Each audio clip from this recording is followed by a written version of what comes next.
معزز حاضرین اور محترم خواتین، السلام علیکم ورحمۃ اللہ وبرکاتہ۔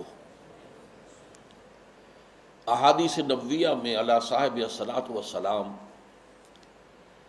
جس معین شخصیت کا ذکر ہے دجال اکبر کے عنوان سے، ابھی اس کا ظہور تو نہیں ہوا، اگرچہ شاید اب زیادہ دور بھی نہیں ہے، لیکن جیسے کہ انگریزی میں کہتے ہیں coming events cast their shadows before, جو آنے والے واقعات ہوتے ہیں مستقبل میں ان کے سائے پہلے سے پڑنے شروع ہو جاتے ہیں۔ تو وہ دجال اکبر کب ظاہر ہوگا، کس شکل میں آئے گا، کہاں سے آئے گا، اس وقت اس سے بحث نہیں ہے، لیکن دجالیت، فتنہ دجال وہ کئی صدیوں سے نہ صرف یہ کہ شروع ہو چکا ہے بلکہ رفتہ رفتہ تدریجاً اس کے سائے گہرے سے گہرے تر ہوتے چلے جا رہے ہیں، اور یہ فتنہ اب میرے نزدیک اپنے آخری مرحلے میں داخل ہو گیا ہے۔ جیسا کہ سب کو معلوم ہے کفر کی بھی بہت سی شکلیں ہیں، بہت سی صورتیں ہیں۔ مثلا حضور کے زمانے میں ایک کفر تھا مشرکین کا، ایک کفر تھا اہل کتاب کا، ایک کفر تھا منافقین کا جو بظاہر مسلمان تھے بباطن کافر تھے۔ اسی طریقے سے شرک کی ہزاروں قسمیں، ہزاروں صورتیں، اس پر بڑی مفصل میری تقاریر موجود ہیں، حقیقت و اقسام شرک، اور اس موضوع پر ان کیسٹس سے اتار کر اب یہ سلسلہ مضامین میثاق میں شائع ہو رہا ہے۔ اسی طریقے سے دجالیت کے بھی بہت سے شیڈز ہیں، بہت سے مراحل ہیں۔ ان میں جو اس کی ایک خاص صورت ہے کہ جو اس کے آخری مرحلے میں سامنے آ رہی ہے، وہ ہے تفریق بین اللہ والرسل، اللہ اور اس کے رسولوں کے درمیان تفریق کرنا۔ اللہ کو مانیں گے لیکن رسول کو نہیں مانیں گے، یا مانیں گے تو اطاعت نہیں کریں گے، اتباع نہیں کریں گے، پیروی نہیں کریں گے۔ اس کے حوالے سے میں نے آج دو آیتیں تو آپ کو سنائی ہیں سورہ نساء کی، آیت نمبر 150، آیت نمبر 151۔ ان کا ترجمہ یہ ہے، ان الذین یکفرون باللہ ورسلہ، یقیناً وہ لوگ جو اللہ اور اس کے رسول کا کفر کرتے ہیں، وَيُرِيدُونَ أَن يُفَرِّقُوا بَيْنَ اللَّهِ وَرُسُلِهِ، اور چاہتے ہیں کہ اللہ اور اس کے رسولوں کے درمیان تفریق پیدا کر دیں، جدائی کر دیں۔ وَيَقُولُونَ، اور یہ کہتے ہیں، نُؤْمِنُ بِبَعْضٍ وَنَكْفُرُ بِبَعْضٍ، ایک کو ہم مانیں گے ایک کو نہیں مانیں گے، ایک کا پر ایمان رکھیں گے ایک کا کفر کریں گے۔ وَيُرِيدُونَ أَن يَتَّخِذُوا بَيْنَ ذَلِكَ سَبِيلًا، اور وہ چاہتے یہ ہیں کہ اس کے بین بین ایک راستہ اختیار کریں۔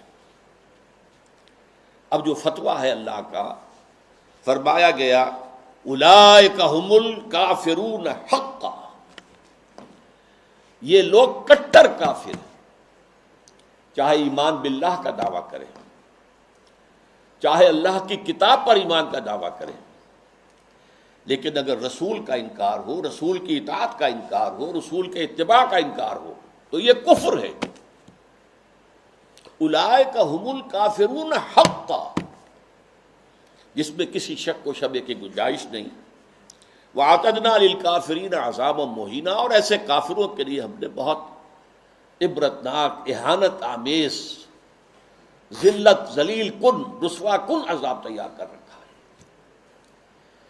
اس آیت کے بارے میں عام طور پر لوگوں کی جو رائے ہے وہ تفریق بین الرسل والانبیاء، اس کی طرف ذہن جاتا ہے، یعنی رسولوں میں سے بعض کو ماننا بعض کو نہ ماننا، یہ بھی کفر ہے، اور یہ قرآن مجید کے مستقل مضامین میں سے ہے۔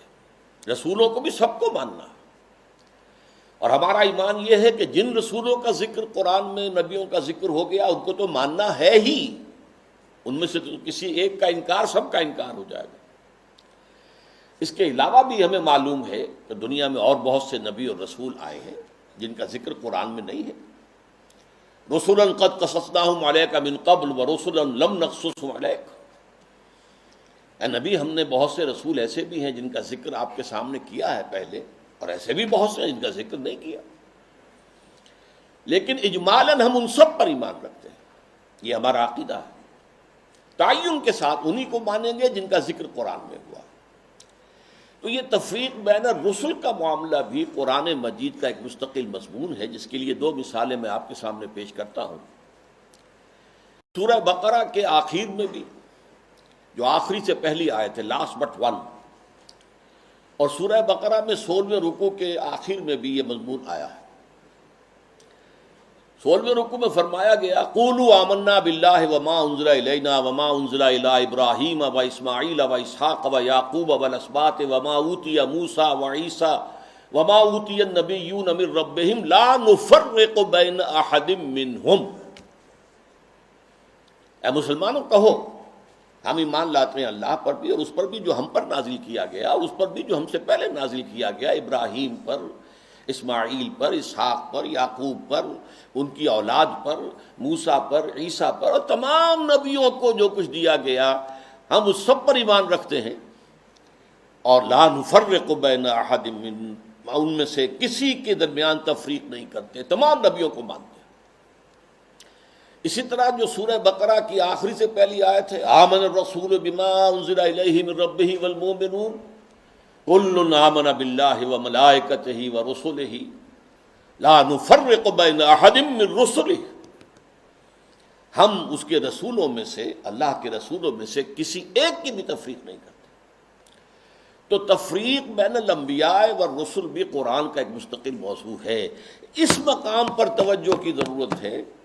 یہاں اصلاً جو بات سامنے آ رہی ہے وہ یہ ہے تفریق بین اللہ والرسل، اللہ اور رسولوں کے درمیان تفریق کر دینا، اللہ کو ماننے کا دعویٰ کرنا لیکن رسولوں کو ماننے سے انکار کر دینا، یا ماننا تو اس کے اتباع اور اس کی اطاعت سے انکار کر دینا۔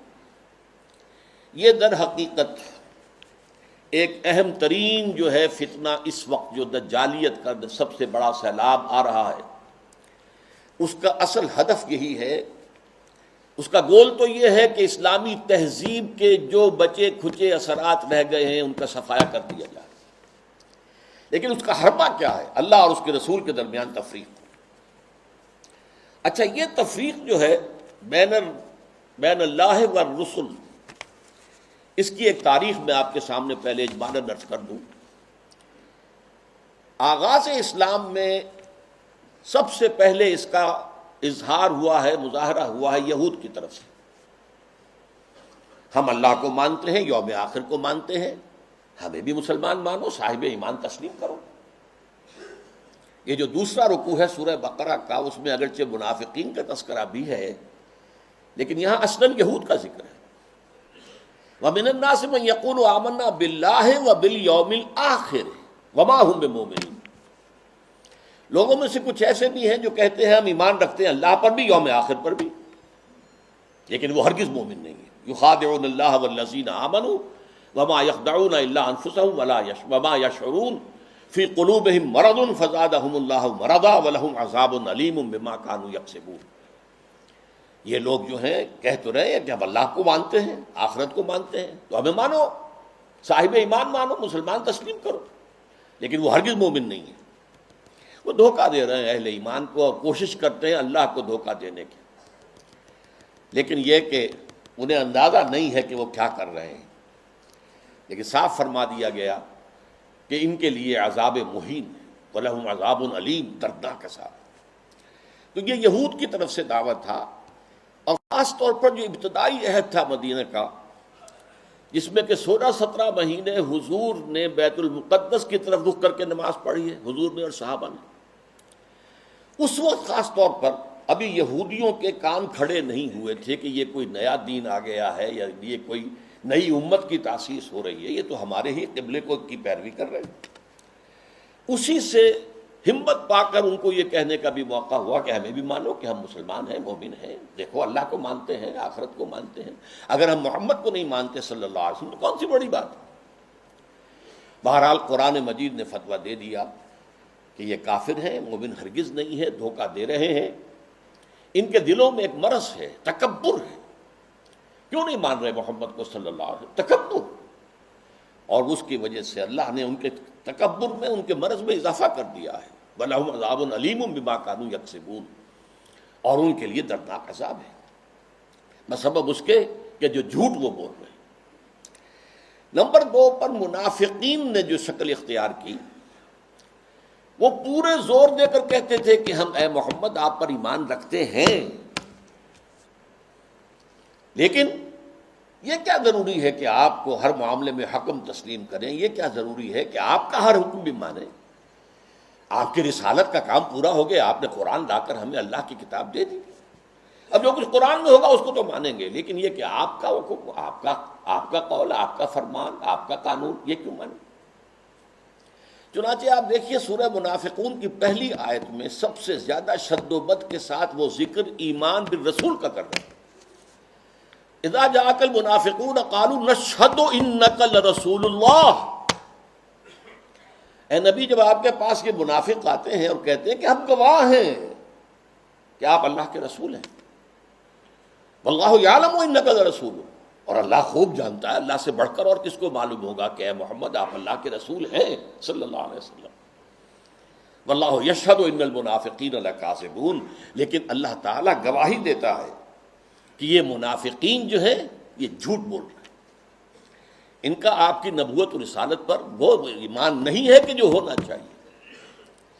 خاص طور پر قتال کے بارے میں انہوں نے یہ کہنا شروع کر دیا تھا کہ یہ تو خود اپنی طرف سے شروع کر دیا ہے محمد نے صلی اللہ علیہ وسلم، اب یہ قرآن میں تو قتال کا ذکر ہی نہیں آیا، اور وہ کہتے تھے کہ کوئی صورت کیوں نہیں اتری، یہ جو چھیڑ چھاڑ مکے والوں سے شروع کر دی ہے، یہ جو ان کے قافلوں کا پیچھا کر رہے ہیں، تعاقب کر رہے ہیں، ان کی ایک پولیٹیکل آئسولیشن اور اکنامک بلاکیٹ کے جو اقدامات کیے یہ تو خود کیے انہوں نے، اس کا اللہ کی کتاب سے تو کوئی تعلق نہیں ہے، اسی پر سورہ محمد نازل ہوئی ہے صلی اللہ علیہ وسلم، لیکن یہ جو معاملہ ہے اس پر بھی فرما دیا گیا کہ یہ کفر ہے۔ فلا وربک لا یؤمنون حتی یحکموک فیما شجر بینہم، تو نہیں اے محمد صلی اللہ علیہ وسلم، آپ کے رب کی قسم، یہ ہرگز مومن نہیں ہوں گے جب تک کہ ہر اس معاملے میں جو ان کے درمیان آئے آپ کو آخری حکم تسلیم نہ کریں، اور اس کے بعد جو فیصلہ آپ کر دیں اس پر یسلموا تسلیما، اس کو تسلیم کریں جیسے کہ تسلیم کرنے کا حق ہے۔ ثم لا یجدوا فی انفسہم حرجا مما قضیت، پھر وہ اپنے سینوں میں تنگی بھی محسوس نہ کریں آپ کے فیصلے پر، یعنی مان تو لیا ہے لیکن سینے کے اندر تنگی ہو رہی، بات یہ غلط ہی ہے، یہ خام خواہ جبرن ماننی پڑ رہی ہے، اب کیا کریں، مسلمانوں میں اپنے آپ کو شامل کرانا ہی ہے۔ تو فرمایا کہ اگر یہ اپنے سینوں میں بھی تنگی محسوس کریں گے بظاہر اس قول اور آپ کے فیصلے کو تسلیم کرتے ہوئے، تب بھی یہ مومن نہیں۔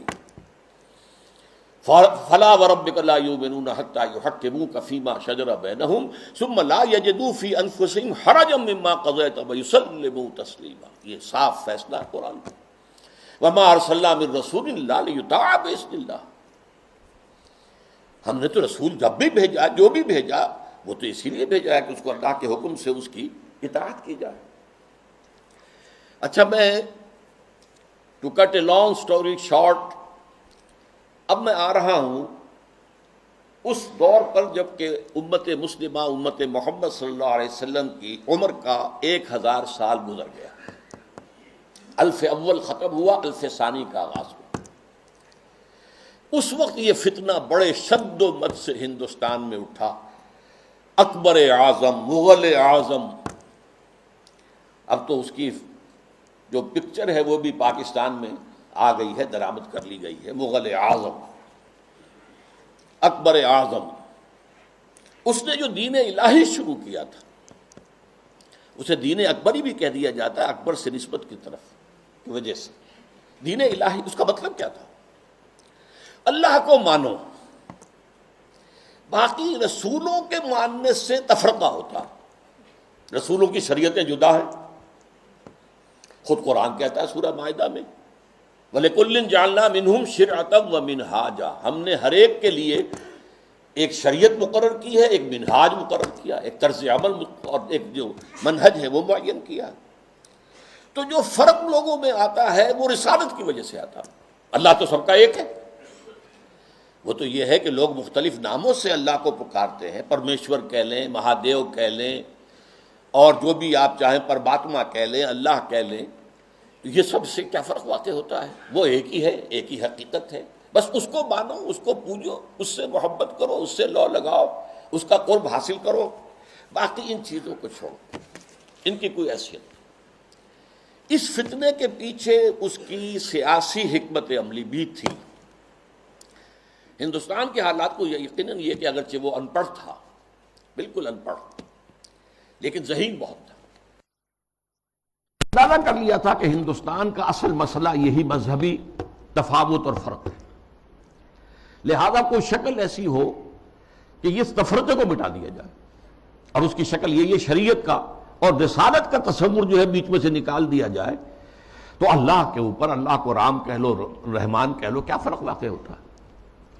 اس سے یہ ہے کہ یکجہتی پیدا ہو جائے گی۔ ہندو عورتوں سے شادی کی، یہاں تک کہ اس کا جانشین جہانگیر سلیم شہزادہ، وہ بھی ایک ہندو، اجودھا بائی جو ہے اس کے وطن سے پیدا ہوا، ہندوؤں سے شادیاں کی، کئی جو ہیں اس کی رانیاں تھیں، تلک بھی لگا لیتا تھا، بتوں کو بھی پوجا کر لیتا تھا، ڈنڈوت کر دیتا تھا، ہر رانی کے ہاں موجود ہے بت، وہاں گیا تو وہاں بھی اس نے سجدہ کر دیا، یا کم سے کم سر جھکا لیا، ہاتھ جوڑ کے کھڑا ہو گیا۔ یہ سارا فتنہ اس نے شروع کیا تھا ایک پولیٹیکل وزڈم کے تحت، لیکن اس کی ایک تائید ہو رہی تھی، اور وہ تصوف کے جس میں ہمہ اوست اور وحدت الوجود گڑبڑ ہو گئے تھے۔ Pantheism and unity of existence, یہ دو چیزیں علیحدہ ہیں، ان میں فرق باریک سا ہے، عوام اس فرق کو سمجھنے سے قاصر ہے۔ یہاں کے تصوف میں یہ دونوں چیزیں گڑبڑ ہو گئی۔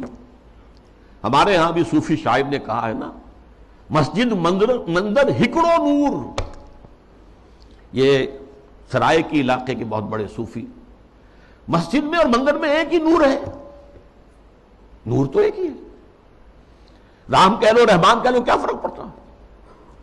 آپ کے لاہور میں مزار ہے کس کا؟ مادھولال حسین، اب یہ مادھولال ہندو نام، حسین کا اس کے اندر لاحقہ لگا دیا۔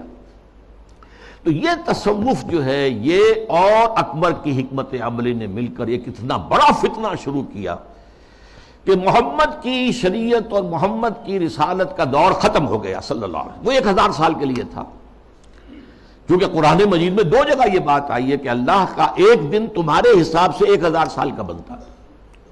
وہ ایک دن اللہ کا ختم ہو گیا، اور یہ جو شریعت محمدی اور نبوت محمدی کا دور تھا وہ ختم ہوا۔ اب یہ ایک نیا دور ہے، اس میں جو ہے وہ دین الہی چلے گا۔ اس فتنے کا توڑ کیا حضرت مجدد الف ثانی۔ میں نے کہا تھا نا، یہ الف ثانی کے آغاز میں فتنہ اٹھا، امت کی عمر کا دوسرا ہزارہ جو ہے دور وہ شروع ہو رہا تھا، 1000 سالہ دور۔ تو وہ فتنہ جو تھا الف ثانی کا، اس کا توڑ کرنے کے لیے اللہ نے جس مجدد کو اٹھایا ہے، اس کا نام ہی پڑ گیا مجدد الف ثانی رحمۃ اللہ علیہ، شیخ احمد سرہندی۔ اس نے توڑ کیا، جس کے بارے میں اقبال کہتا ہے، گردن نہ جھکی جس کی جہانگیر کے آگے، جس کے نفس گرم سے ہے گرمی احرار۔ وہ ہند میں سرمایہ ملت کا نگہباں، اللہ نے بر وقت کیا جس کو خبردار۔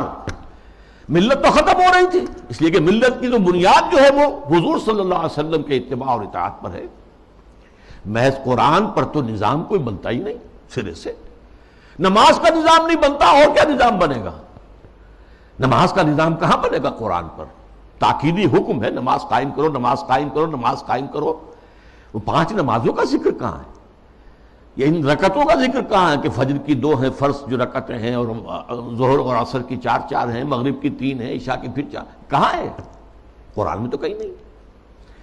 اس لیے نظام اگر بنتا ہے، یہاں تک کہ نماز کا نظام بھی وہ سنت سے بنتا ہے، ملت بنتی ہے تو سنت سے بنتی ہے۔ بمصطفیٰ پر اساخی شراک دی ہمہ اوست، اگر معون رسیدی تمام بولا بیست، اپنے آپ کو مصطفیٰ صلی اللہ علیہ وسلم کے قدموں تک پہنچا دو کہ دین تو نام ہی ان کا ہے۔ بہت صحیح بات ہے، اگر ان تک تمہاری رسائی نہ ہوئی تو سب بولا بھی ہے۔ یہی فتنہ پھر 19ویں صدی میں سامنے آیا ہے۔ اب یہ ایک ہندو کے ذریعے سے آیا۔ راجہ رام موہن رائے بہت بڑا عالم تھا، فارسی کا، عربی کا، اردو کا، ہندی تو اس کی زبان تھی، اور ہندوؤں میں جو احیاء ہوا ہے ان کا قومی سطح پر، وہ جن اشخاص کا مرہون منت ہے ان میں بہت بڑے مقام پر راجہ رام موہن رائے ہے، اور یہ موحد تھا، موحد کامل۔ چنانچہ انگریز جب آ چکے، آپ کو معلوم ہے 18ویں صدی میں آ گیا تھا انگریز، جنگ پلاسی کے بعد سے بنگال پر اس کا قبضہ ہو چکا تھا، اس کے بعد رفتہ رفتہ وہ سیلاب آگے آ رہا تھا۔ کلکتے ہی میں انہوں نے پہلا پریس قائم کیا، پہلا کالج قائم کیا، انجیلیں اردو میں ترجمہ کر کے، مقامی زبانوں میں ترجمہ کر کر کے لاکھوں کی تعداد میں پھیلا دی۔ اس فتنے میں مسلمان جو نہیں بہے، اس کے ایک اور بھی اسباب ہیں اللہ کے فضل و کرم سے، لیکن ایک بہت بڑا ذریعہ راجہ رام موہن رائے بنا۔ آئینہ تسلیم کے نام، آئینہ تسلیس کے نام سے اس نے کتاب لکھی، جس میں توحید کا اس بات کی، مسلمانوں کی طرف سے دفاع کی۔ لیکن اس شخص نے بھی وہی دین الہی کی طرح کہ یہ تفرقہ جو ہے مسلمان اور ہندوؤں کے مابین، اس کو دور کرنے کی ایک ہی شکل ہے، اور وہ یہ ہے کہ ان کے اندر اتحاد پیدا کیا جائے خدا کے نام پر۔ چنانچہ اس نے ایک خاص مجلس قائم کی، ایک خاص اس کا فرقہ بن گیا برہمو سماج۔ برہما کہتے ہیں خدا کو، برہمو سماج، یعنی جس طرح دین الہی اسی طرح برہمو سماج، وہ یہ ہے کہ ایک برہما کو مان لو، بس خدا کو مان لو، جو تم اللہ کہہ لو، ہم اسے پرمیشور کہہ لیں، برہما کہہ لیں، جو چاہیں کہہ لیں، لیکن یہ ہے کہ باقی چیزیں جو ہیں ان کو ذرا پسے پشت ڈال دو، ان کی اہمیت کم کر دو۔ تو برہمو سماج جو ہے اس نے پیدا کیا۔ اس کا انتقال 1833 میں ہوا تھا۔ اس کو پھر 20ویں صدی میں تازہ کیا ہے گاندھی نے، متحدہ قومیت کے لیے۔ اس کی بھی ایک سیاسی بصیرت تھی۔ انگریز کی غلامی سے نجات پانے کی کوئی صورت نہیں ہے جب تک کہ مسلمان اور ہندو متفق نہ ہو، متحد نہ ہو، اور ان کے اتحاد میں جو چیز حائل ہے وہ شریعت ہے، قانون ہے، تہذیب ہے مسلمانوں کی۔ تو جب تک ان کو گڈمٹ کر کے ایک ہاون دستے میں ڈال کر، کوٹ کر، پیس کر ایک نہ بنا دیا جائے، تب تک یہ متحد نہیں ہو سکتے، اور جب تک یہ متحد نہیں ہوں گے آزادی نہیں ہو سکتی۔ اسی کی وجہ ہے کہ اس کی پرارتھنا جو ہوتی تھی صبح ہی صبح، اس میں گیتا بھی پڑھی جاتی تھی، قرآن کی تلاوت بھی ہوتی تھی، گرو گرنتھ کو بھی پڑھ کے سنایا جاتا تھا، تاکہ معلوم ہو یہ سب ایک ہیں بھائی، اس میں کیا فرق واقع ہوتا۔ یہ فتنہ اس شد و مت سے اٹھا تھا، متحدہ قومیت۔ علماء کی کتنی بڑی تعداد تھی جو کہ مولانا حسین احمد مدنی رحمۃ اللہ علیہ کی سرکردگی میں اس متحدہ قومیت کی قائل ہو گئی، اور مان لیا انہوں نے کہ آج کل تو دنیا میں قومیں جو ہے وطن کی بنیاد پر بنتی، وطنیت۔ مولانا ابوالکلام آزاد بھی اس فتنے کا شکار ہوئے۔ اس فتنے کا توڑ کیا ہے جس شخص کو خصوصی نسبت تھی مجدد الفسانی سے رحمۃ اللہ علیہ، یعنی علامہ اقبال، کہ مسلمانوں کی قومیت کی بنیاد وطن نہیں ہے، مذہب ہے، اور مذہب جو ہے وہ نام ہے محمد صلی اللہ علیہ وسلم کے اطاعت اور اتباع کا۔ وطنیت کے بارے میں جو کچھ انہوں نے کہا، اس دور میں میں اور ہے، جام اور ہے، جم اور، ساقی نے بنا کی روش لطف و ستم اور، تہذیب کے آذر نے ترشوائے صنم اور، مسلم نے بھی تعمیر کیا اپنا حرم اور، ان تازہ خداؤں میں بڑا سب سے وطن ہے، جو پیرہن اس کا ہے وہ مذہب کا کفن ہے۔ یہ وہی بات جو مجدد الفسانی نے کہی تھی، اسی بات کو علامہ اقبال نے کہا ہے، اور ان کی بڑی گہری باہمی نسبت ہے۔ چوتھے نمبر پر پھر جب انگریز کا یہاں پر پورا تسلط ہو گیا 1857 کے بعد، تو فتنہ انکار حدیث پیدا ہوا، سنت رسول کا استخفاف۔ یہ چونکہ مغرب سے درآمد شدہ فلسفہ اور نظریات اور مغرب سے درآمد شدہ سائنس کے زیر اثر تھا، لہذا یہ فتنہ پورے عالم اسلام میں ہوا، اگرچہ اس کے مرکز دو بنے ہیں، ایک ہندوستان اور دوسرے مصر۔ مصر ثقافتی اعتبار سے عالم عرب کا امام، اور عجمی اسلام جو ہے اس میں سب سے اہمیت سب سے بڑھ کر وہ ہندوستان کو تھی۔ تقریباً پوری دنیا کی جو مسلمانوں کی آبادی ہے اس کا تہائی ہندوستان میں ہوتا تھا، آج بھی ایسا ہی ہے۔ 40 کروڑ سے زائد جو ہیں وہ بھارت اور پاکستان اور بنگلہ دیش میں ہیں، 125 کروڑ کل جو ہے مسلمان، ایک تہائی تعداد تو یہاں ہوتی تھی۔ اور یہاں پہ ظاہر بات ہے کہ ثقافت کا بہت بڑا مرکز، علم کا۔ اس میں جو آغاز ہوا سر سید احمد خان سر خیل، اس کے بعد یہ کہ یہاں بھی علماء، اور علماء بھی جو اہل حدیث تھے، وہ اس کا شکار ہوئے۔ مولانا عبداللہ چکڑالوی، چکڑالہ یہ چکوال کے قریب ہے، وہاں کے بہت بڑے عالم اہل حدیث، وہ اسی فتنہ انکار حدیث میں مبتلا ہوئے، پھیلایا انہوں نے بڑے پیمانے پر۔ اسی طرح مولانا اسلم جیراج پوری یو پی کے، انہوں نے اس فتنے کو بھڑکایا، وہ بھی اہل حدیث سے مسلکن۔ اسی طریقے سے مولانا تمنا عبادی، نیاز فتح پوری، بہت عمدہ مضمون نگار، انشا پرداس۔ غلام جیلانی برق، اگرچہ اس کی آخر میں ہدایت ہو گئی، لیکن سب سے بڑھ کر یہ فتنہ جس شخص سے پھیلا ہے وہ غلام احمد پرویز۔ اس کا لکھنے کا اسلوب بھی بڑا اچھا تھا، دلکش تھا، تقریر کا اسلوب بھی بہت اچھا تھا اور دلکش تھا۔ اور یہ جان لیجئے فتنہ وہی شخص برپا کر سکتا ہے جس میں صلاحیت ہوتی ہے۔ عام آدمی کیا فتنہ برپا کرے گا، اور کرے گا تو پھیلائے گا کیسے؟ تحریر و تقریر سے فتنہ جو ہے وہ پھیلتا ہے، پروان چڑھتا ہے، اور ان دونوں چیزوں پر اس شخص کو بڑی دسترس حاصل تھی۔ دیکھیے یہ دو غلام احمد پنجاب نے پیدا کیے۔ غلام احمد قادیانی، اس نے ختم نبوت کی مہر توڑ دی، اجرائے وحی، اجرائے نبوت کا دعویٰ کر دیا۔ اور غلام احمد پرویز، اس نے اور دوسری اعتبار سے نبوت و رسالت کو زخم لگائے کہ نبی کی رسالت جو ہے وہ ٹھیک ہے، ہم مانتے ہیں، لیکن نبی کی اطاعت اور اس کا اتباع یہ صرف ان کی زندگی تک تھا۔ یہ فتنہ جو ہے پرویزیت، یہ آج بھی جاری ہے۔ اس کے کچھ کیسٹس ہیں جو آج بھی پھیل رہے ہیں، نہ صرف پاکستان کے مختلف حصوں اور علاقوں میں، بلکہ اور باقی باہر کے ممالک کے اندر بھی چھوٹے چھوٹے جو ہیں ان کی جو بزم بنتی ہے، بزم طلوع اسلام جیسے یہاں پر ہوتی تھی، طلوع اسلام اس کا رسالہ تھا، تو ایسی بزمیں بنتی ہیں اور اس کے اندر لوگ جمع ہو کر اور یہ اس کے کیسٹ سنتے ہیں، اس کی تقریریں سنتے ہیں۔ یہ فتنہ کیا تھا، اس کو میں یہ چاہتا ہوں کہ give the devil his due، شیطان کو بھی جو اس کا حق ہے وہ دینا چاہیے۔ اس نے کبھی انکار نہیں کیا مطلقاً حدیث کا، بلکہ اس کا موقف اصل میں کیا وہ سمجھ لیجئے۔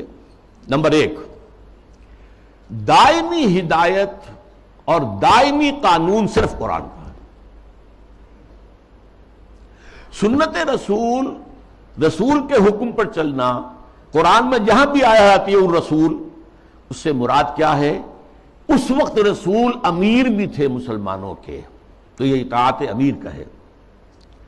وہ سربراہ مملکت بھی بن گئے مدینے میں، تو اطاعت جو ہے وہ حکمران کی ہے۔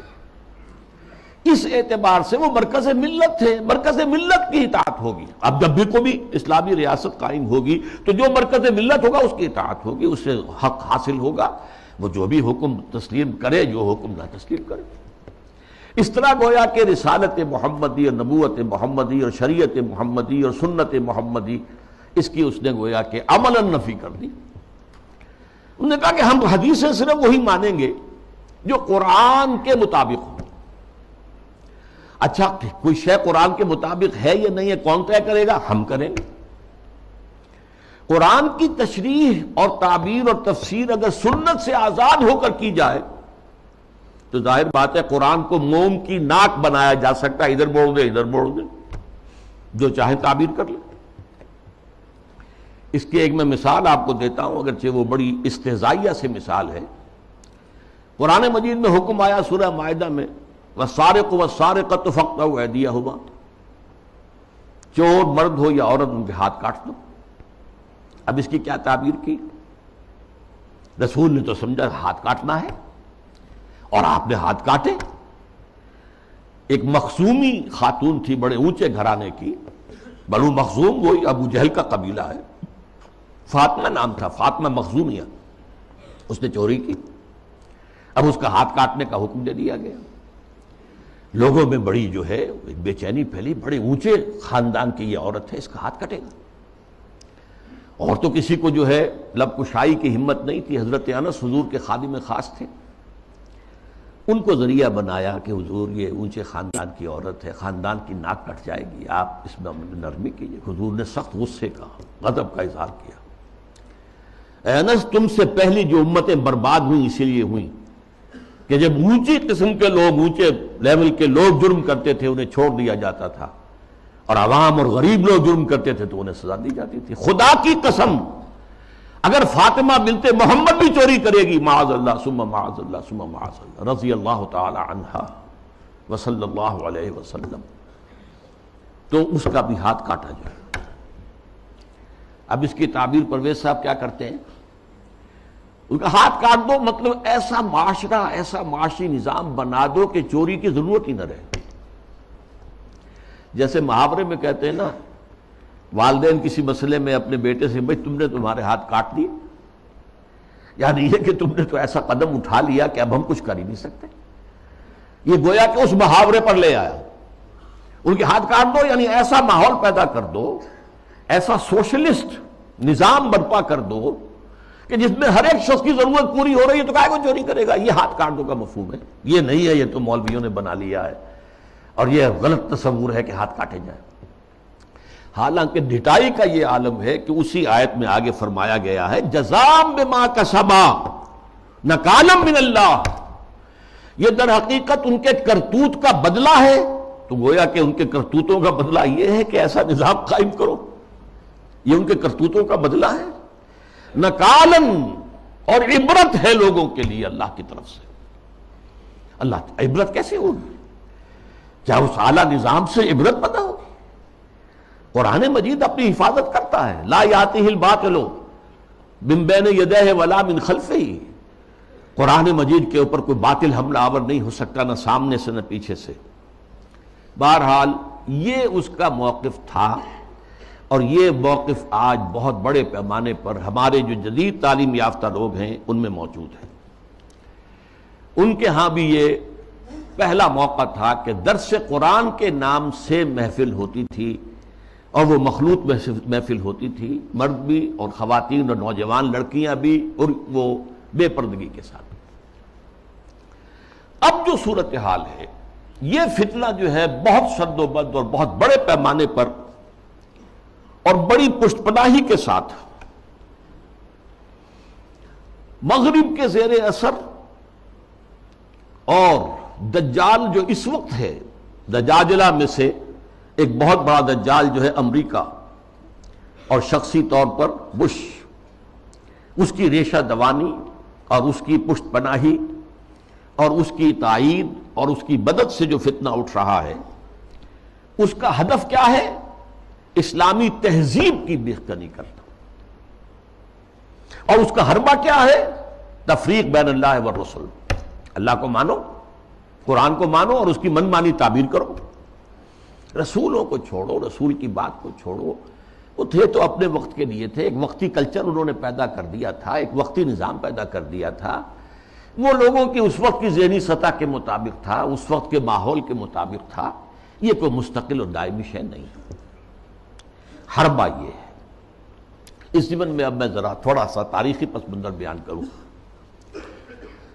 دیکھیے اس وقت جو ہے شیطان لعین اور اس کے سب سے بڑے ایجنٹ کے ذریعے سے دجالیت جو مرحلہ وار آگے بڑھی ہے، اس موضوع پر میں تقریر اسی جگہ پر کر چکا ہوں 22 فروری 2004 کو، 2.25 سال پہلے، موجودہ عالمی حالات میں اسلام کا مستقبل کے عنوان سے۔ سب سے پہلی دجالیت جو آئی دنیا میں، وہ ریاست اور سیاست کے میدان میں آئی، سیکولرزم کے عنوان سے۔ مذہب کو، خدا کو، خدائی ہدایت کو، خدائی احکام کو، آسمانی ہدایت کو پرے کر دو ریاست سے۔ ریاست، قانون، یہ انسانوں کا کام ہے بنانا۔ ہیومن سوورنٹی، پاپولر سوورنٹی، عوام خود حاکم ہیں، وہ اپنے نمائندوں کے ذریعے سے جو چاہیں گے قانون بنائیں گے۔ رکھ دو، اللہ کو مسجد میں بند کرو اور خدا کو جو ہے جہاں چاہو بند کر دو، ہمارے ایوان حکومت میں نہیں آئے گا، ہمارے قانون ساز ادارے میں وہ نہیں آئے گا، حاکمیت اس کی نہیں ہے، حاکمیت عوام کی۔ یہ دجالیت کا یہ سب سے بڑا وار، سب سے پہلا چیز ہی سب سے اہم بھی ہوتی ہے، اور یہ گلوبل ہو چکی ہے پوری دنیا میں، پوری دنیا میں۔ واقعہ یہ ہے کہ اللہ کے خلاف، خدا کے خلاف اس سے بڑی بغاوت آج تک نہیں ہوئی۔ اس سے پہلے کیا ہوتا تھا؟ ایک بڑے خدا کو ماننے کے ساتھ چھوٹے چھوٹے خدا بھی مان لیے، بس شرک ہوتا تھا۔ لیکن خدا کو اس طرح انسانی معاملات، اور خاص طور پر ظاہر بات ہے ریاست اور سیاست اور قانون، یہی تو سب سے بڑی چیزیں ہوتی، ان سے بے دخل کر دینا خدا کا، یہ اس دور میں ہوا۔ نمبر 2 دور آیا معیشت کا۔ معیشت کی بنیاد انٹرسٹ بیسڈ کیپٹلزم پر کر کے۔ آسمانی شریعتوں کے نزدیک سب سے بڑا گناہ جو ہے عمل میں، وہ سود ہے۔ عقائد میں شرک ناقابل معافی، ان اللہ لا یغفر ان یشرک بہ ویغفر ما دون ذلک لمن یشاء۔ اعمال میں سود، جس پر اللہ اس کے رسول کی طرف سے اعلان جنگ ہے، وہ سود مرکزی شے بن گیا معیشت کی۔ بینکنگ، انٹرسٹ، کیپٹلزم، یہ بھی گلوبل ہو چکا ہے فتنہ، پوری دنیا، مسلم غیر مسلم، مشرقی مغربی، سب ہر جگہ۔ اب تیسرا وار جو آ رہا ہے یا شروع ہو چکا ہے کافی بڑے پیمانے پر، اور مغرب اور اس کے زیر اثر جو دوسرے ممالک ہیں ان کے اندر تو وہی آ چکا ہے پورے طور پر۔ ابھی عالم اسلام میں پورے طور سے نہیں آیا ہے، جس کے لیے بڑی ایک منظم سازش کے ساتھ بڑی جد و جہد ہو رہی ہے۔ وہ کیا ہے؟ شرم و حیا،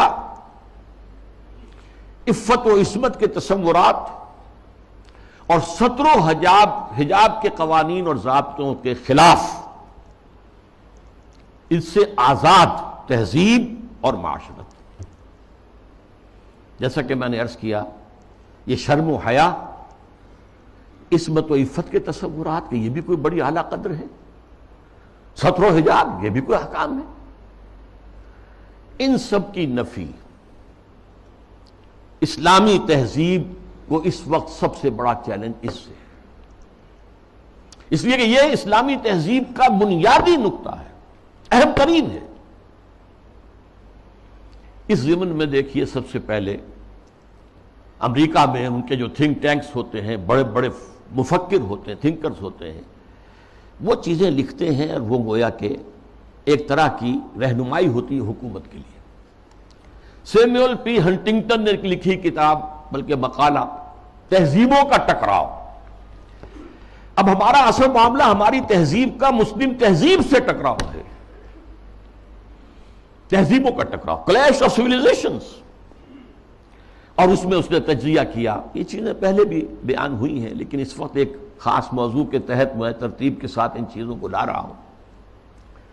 اس نے کہا کہ ٹوائنبی نے کہا ہے کہ دنیا میں آج تک کل 20 تہذیبیں قائم ہوئیں، ان میں سے 12 تو مر چکی، ختم ہو گئی، نسیم منسیہ ہو گئی، 8 ابھی موجود ہیں۔ ایک ہماری مغربی تہذیب ہے، 7 اور ہیں۔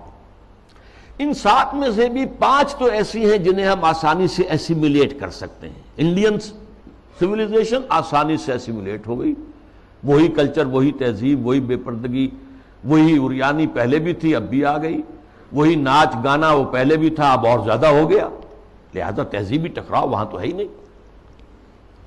تو دو جو تہذیبیں ہیں وہ ہمارے لیے چیلنج ہیں، وہ لوہے کے چنے ہیں، انہیں چبانے میں وقت لگے گا۔ ایک مسلم سویلائزیشن اور ایک کنفیوشین سویلائزیشن۔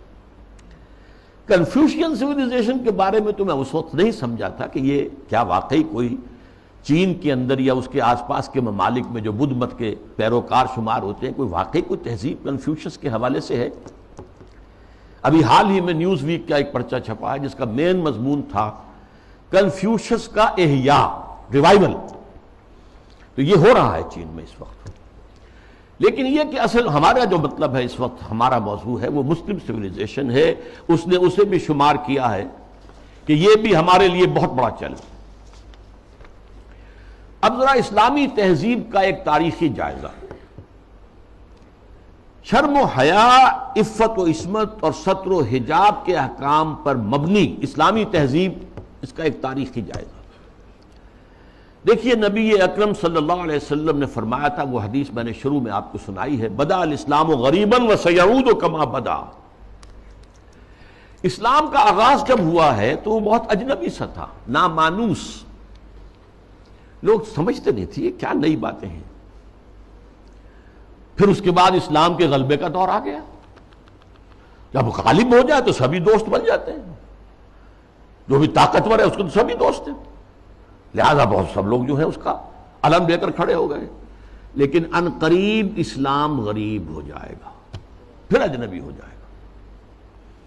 تو جو لوگ اسلام کی اجنبیت میں اس کا ساتھ دیں اور خود بھی اجنبی ہو جائیں، ان کے لیے مبارکباد ہے، تہنیت ہے کہ وہ زمانے کا ساتھ نہ دیں، اسلام کا ساتھ دیں۔ چاہے کہا جائے کہ یہ بڑے فنڈامنٹلسٹ ہیں، یہ بڑے کٹھ ملا ہیں، یہ بڑے دقیانوسی ہیں، یہ بڑے تنگ نظر ہیں، یہ بڑے رجت پسند ہیں، جو چاہے کہیں، لیکن جو اسلام کے ساتھ چمٹے رہیں گے ان کے لیے فطوبى للغرباء۔ اب اس کا تاریخی تجزیہ کیا ہے؟ دیکھیے، اسلام پر اجنبیت کا پہلا پردہ یا پہلا سایہ تو پڑ گیا خلافت راشدہ کے فوراً بعد۔ حکومت و ریاست کے میدان میں امرہم شورا بینہم کے بعد ختم ہوئی اور ملوکیت، شہنشاہیت کا آغاز ہو گیا۔ اب اس کی تفصیل میں اس وقت نہیں جاؤں گا۔ بنو امیہ، بنو عباس، پھر اس کے بعد جو بادشاہتیں بنی، مغلوں کی حکومت، صفویوں کی حکومت، ترکوں کی حکومتیں، یہ تھی۔ یہ وہاں پر وہ خلافت کی بنیادی بات یہ نہیں تھی کہ چنو اپنے میں سے بہترین کو اور پھر اس کا حوالے کرو۔ ان اللہ یامرکم ان تؤدوا الامانات الی اہلہا، جو اہل ہو ان کے ذمہ داریاں جو ہیں ان کے ذمہ لگاؤ۔ اس کو ختم کر دیا گیا۔ اب جس کی لاٹھی اس کی بھینس۔ بنی امیہ کی طاقت زیادہ ہے، عصبیت شدید ہے، لہذا وہ آئے، انہوں نے حکومت قائم کر لی۔ تو یہ پہلا دور تھا اجنبیت کا، پہلا پردہ پڑا اسلام پر۔ دوسرا پردہ کچھ عرصے کے بعد جب ملوکیت نے خوب پنجے گاڑ لیے، مضبوطی ہو گئی اور ملوکیت شہنشاہیت میں تبدیل ہو گئی، یہ دور بنو عباس ہے۔ اس میں معیشت کے میدان میں بھی آ گیا معاملہ۔ ایک طرف جاگیرداری جو ملوکیت کی بنیاد ہوتی ہے، ہر جگہ مشرق و مغرب میں شہنشاہیت اور بادشاہیت میں آپ کو جاگیرداری ملے گی۔ جاگیردار ہوتے 30,000 منصبدار، 20,000 منصبدار، ان پر حکومت قائم ہوتی اور ان کے لیے ضروری ہے مزارعت۔ آپ نے بہت بڑی جاگیر دے دی ہے، لیکن کیا وہ شخص خود کاشت کر لے گا؟ وہ تو کسی کو بٹائی پر کاشت کے لیے دے گا نا۔ یہ زمین کا سود ہے جو سب سے پہلے اسلام میں داخل ہوا، جس کو حرام مطلق قرار دیتے ہیں امام ابو حنیفہ بھی رحمۃ اللہ علیہ، جو اصحاب الرائے کے سر خیل ہیں، امام ہیں، اور امام مالک بھی رحمۃ اللہ علیہ جو اصحاب الحدیث کے سر خیل ہیں اور سب سے بڑے ان کے نمایاں ہیں۔ لیکن یہ شام، اور پھر بیع معجل، بیع مرابحہ کے عنوان سے نقد کے معاملے میں بھی جو ہے، کرنسی کے معاملے میں بھی وہ ایک سود کی ہلکی سی شکل داخل ہے۔ یہ دوسرا دجالیت کا دور پوری دنیا میں بھی آیا، بینکنگ، انٹرسٹ بیسڈ کیپٹلزم، اور کچھ اسلامی ممالک کے اندر بھی، جیسا کہ میں نے عرض کیا کہ اس راستے سے چور دروازوں سے داخل ہوا۔ اب جو اس کا ہے مسئلہ وہ ہے معاشرت اور تہذیب پر۔ اس کی وجہ کیا ہے؟ اس تمام دور میں مسلمانوں کی تہذیب، ان کا طرز بود و باش ان کی معاشرت اور ان کا عائلی نظام، ان کا خاندانی نظام، ان کے عائلی قوانین انٹیکٹ رہے. چاہے دور ملوکیت جو ہے بنو امیہ کا تھا، وہ دور ملوکیت بنو عباس کا تھا، اور چاہے اور دوسرے بادشاہوں کے دور تھے، اس میں جہاں ریاست اور سیاست کی سطح پر جو ہے وہ پردہ پڑ گیا، پھر معیشت کے معاملے میں بھی پردہ پڑ گیا، تہذیب وہی رہی. وہی تہذیب، وہی مشرق سے مغرب تک مسلمانوں کی معاشرت، عائلی قوانین سب وہی رہے، جو کہ تو رہے. مسلم کلچر وجود میں آیا ہے، چنانچہ مسلم آرکیٹیکچر وجود میں آیا. یہ مورش آرکیٹیکچر جو ہے دنیا میں مشہور ہوا، اسپین کے اندر خاص طور پر مکان بنانے کا ایک خاص انداز. زنان خانہ علیحدہ ہے، مردانہ علیحدہ ہے. پہلے مردانہ ہے، پھر اس کے بعد ڈیوری آئے گی اور زنانہ جو ہے وہ حصہ شروع ہوگا. باہر سے جو آئے گا وہ یہاں بیٹھے گا، مردانے میں قیام کرے گا. زنان خانے کے اندر جو ہے وہ تو صرف محرم جائیں گے اور کوئی نہیں جا سکتا. اس تہذیب کی بنیاد وہ جو اسلامی تہذیب تھی اس پر، اسی پر ایک آرٹ مسلمانوں کا قائم ہوا. خطاطی دنیا میں بہت بڑا آرٹ بن گیا، بہت بڑا آرٹ. ہاتھ سے، منہ قلم سے جو آرٹ پیدا کیا ہے وہ خطاطی کی شکل میں آیا، یا عام بظاہر فطرت کی نقاشی. تو یہ ہے جو میری بات ہے وہ سمجھ لیجئے کہ تہذیب میں فرق نہیں آیا، عائلی نظام میں فرق نہیں آیا، معاشرتی اقدار میں فرق نہیں آیا، چاہے سیاسی اور معاشی اعتبار سے دجالیت جو ہے مختلف ادوار سے گزر کر آ گئی. اب ظاہر بات ہے کہ دجالیت کا آخری حملہ جو ہے وہ اس تہذیب پر ہے. چادر اور چار دیواری کا جو حصار ہے، قلعہ ہے، اس کو توڑ دو، منہدم کر دو، مخلوط معاشرت قائم کرو. بے پردگی، عریانی، فحاشی اور مخلوط معاشرت جو ہے اس کو عام کرو، فروغ دو، پھیلاؤ. آزاد شہوت رانی اس کو فروغ دو، جس کے نتیجے میں شادی کا مقدس جو ایک بندھن ہے اس کی حیثیت ختم ہو جائے. جیسا کہ آپ کو معلوم ہے ویسٹ میں اب یہ شادی بیاہ جو ہے وہ تقریباً یعنی یوں سمجھیے کہ مفقود ہونے والی بات ہے. وی آر لیونگ ٹوگیدر، مرد اور عورت ساتھ ہم رہ رہے ہیں، لیکن ہم شادی شدہ نہیں ہیں. We are not married. اولاد ہو رہی ہے. بش نے کئی دفعہ واعظ کہا ہے شادی کرو، شادی کرو، شادی کرو. کیوں کہہ رہا ہے؟ اس لیے کہ وہاں تو شادی کوئی کرتا ہی نہیں. عائلی قوانین ایسے غیر فطری ہیں کہ کوئی مرد اس کو گوارا نہیں کرتا کہ وہ شادی کے بندھن میں بندھے اور قانونی طور پر اتنی زد میں آ جائے ان قوانین کے. وی آر لیونگ ٹوگیدر، بات ہو گیا، علیحدہ ہو گیا، سپریٹ ہو گئے، تو اس سے کوئی کسی کو قانونی ذمہ داری نہیں ہے مرد کے اوپر. خاندانی نظام کی بے کنی، یہ ہے جو آخری حملہ ہے دجال کا. اور یہ حملہ جیسا کہ میں آپ سے کہتا ہوں کہ دنیا میں کہہ چکا ہوں، دنیا کے بہت بڑے حصے میں تو پورے طور پر آ چکا ہے. ابھی عالم اسلام میں یہ اتنا فروغ نہیں پا سکا ہے. ابھی کچھ نہ کچھ خاندانی قدریں موجود ہیں، کچھ بزرگوں کا احترام ہے، شادی کا بندھن کی اس کی کوئی اہمیت ہے، اس کا ایک تقدس ہے، شرم و حیا کی کوئی قدر و قیمت ہے، عصمت و عفت کا کوئی تصور ہے، وہ بھی کوئی اعلیٰ قدر ہے. ستر اور حجاب کے کچھ نہ کچھ، بہرحال اگرچہ بہت بڑے پیمانے پر وہ فتنہ ہمارے ہاں بھی آ رہا ہے، لیکن ابھی کچھ نہ کچھ بقایا ہے. اور یہ سب عالمی سطح پر ہو رہا ہے. مسلمانوں کی تہذیب کی یہ جڑ اور بنیاد کاٹنے کے لیے ذرا یاد کیجئے، قاہرہ کانفرنس ہوئی سب سے پہلے عالمی سطح پر، ویمن لب، عورتوں کی آزادی کے لیے. پھر بیجنگ کانفرنس ہوئی، پھر بیجنگ +5 کانفرنس ہوئی یونائٹڈ نیشنز آرگنائزیشن کی جنرل اسمبلی کے تحت. اور اس میں کیا سفارشات دی گئیں یہ پہلے بھی میں بیان کر چکا ہوں. نمبر 1، ہومو سیکسولیٹی کو کوئی عیب نہ سمجھا جائے. یہ بھی انسان کا ایک طبعی تقاضا ہے. مرد مرد سے، عورت عورت سے شہوت رانی کرے. یہاں تک کہ مرد اور مرد کی شادی اور عورت کی شادی، ایک مرد جو ہے وہ شوہر ہے، دوسرا مرد بیوی ہے. ایک عورت شوہر کے درجے میں ہے، دوسری عورت بیوی کے درجے میں. اسی طریقے سے یہ جو تم کہتے ہو عصمت فروش عورتوں کو پروسٹیچیوٹس، یہ بڑا گندا لفظ استعمال کرتے ہو. ان کو اس کو بھی اس کا احترام ہونا چاہیے. وہ بھی ایک پیشہ ہے، ایک محنت ہے. لہذا انہیں کہو سیکس ورکرز، محنت کش، جنس کی بنیاد پر محنت کرنے والیاں. آخر کوئی شخص مزدور کام کر رہا ہے، وہ اپنے جو مسل پاور ہے اسے استعمال کر رہا ہے اور پیسہ کما رہا ہے. تو ایک عورت نے اپنے جسم کے ایک اور حصے کو استعمال کیا ہے اور پیسے کما رہی ہے. تمہیں کیا اعتراض ہے؟ کیوں حقارت کی نگاہ سے دیکھتے ہو؟ پھر مرد اور عورت ہر اعتبار سے برابر برابر برابر، شانہ بہ شانہ. وراثت میں برابر کا حصہ. یہ کیا ہے؟ عورت کا حصہ آدھا مرد سے. یہ کیا گواہی عورت کی آدھی مرد سے؟ کیا تو کھیل برابر برابر. اور عورت اگر شادی کر کے تمہارے گھر میں آباد ہو جاتی ہے تو اگر وہ گھر کا کام کاج کرے گی تو اجرت لے گی اس پر، اس کو حق حاصل ہے.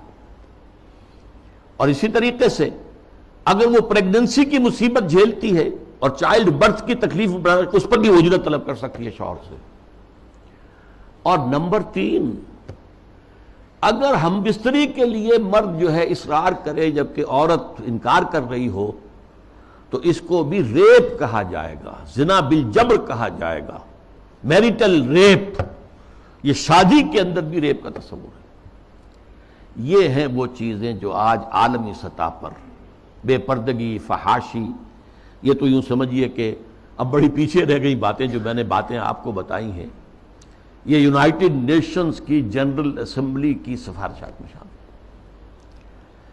اب دیکھیے، شریعت کا ہمیں معلوم ہے کہ دار و مدار یا اساس یا بنیاد جو ہے 2 چیزوں پر ہے. بنیادی 2 اضافی چیزیں بھی ہیں، لیکن جو بنیادی ہیں سب کے نزدیک قرآن اللہ کی کتاب اور سنت اللہ کے رسول کی. یہ سارے قوانین کا جو استنباط کیا جائے گا وہ ان 2 چیزوں سے. 2 اضافی چیزیں کیا ہیں؟ اجماع اور قیاس، اجتہاد. لیکن بنیادی 2 ہی ہیں، قرآن اور سنت رسول.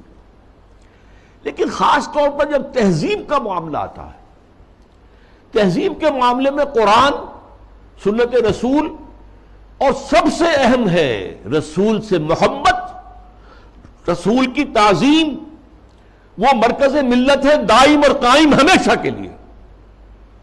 مرکز ملت وہ ہے اللہ کا رسول ہے صلی اللہ علیہ وسلم. ان کی تعظیم میں کمی ہوگی تو دین کی جڑ ختم ہو جائے گی، تہذیب ختم ہو جائے گی. ان کی اطاعت ہی نہیں، اتباع. ان کا اتباع اگر نہیں ہوگا تو تہذیب اسلامی نہیں رہے گی. پھر میں آپ کو اقبال کا شعر سنا رہا ہوں: وہ مصطفیٰ پر اساں خیش را کے دی ہماؤس، اگر برو نہ رسیدی تمام بولا بیست. یہی وجہ ہے. دیکھیے، ویسے تو یہ مضامین سورہ حجرات کے درس میں نے تفصیل سے بیان کیے.